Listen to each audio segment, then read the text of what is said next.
Dito pinatay mo na.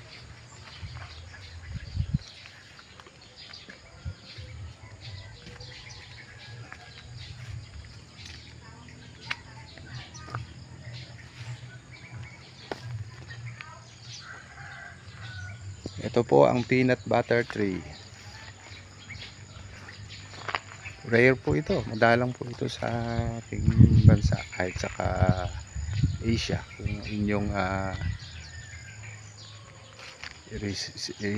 research, nakakain po ang bunga nito. Paborito po ng mga ibon.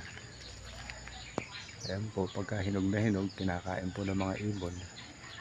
Dinadayo siya ng mga kakaibang ibon. Napakaganda. Hindi siya gaanong lumalaki. Ganyan lang po siya. Ito po ang season niya ngayon. Pagka ganitong tag-ulan, marami pong mabunga. Malutong siya.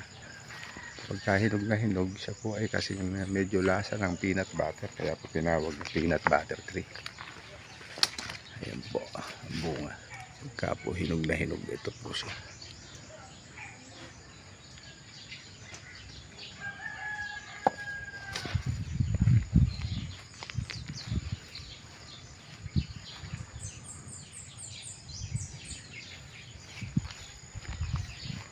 Peanut butter tree.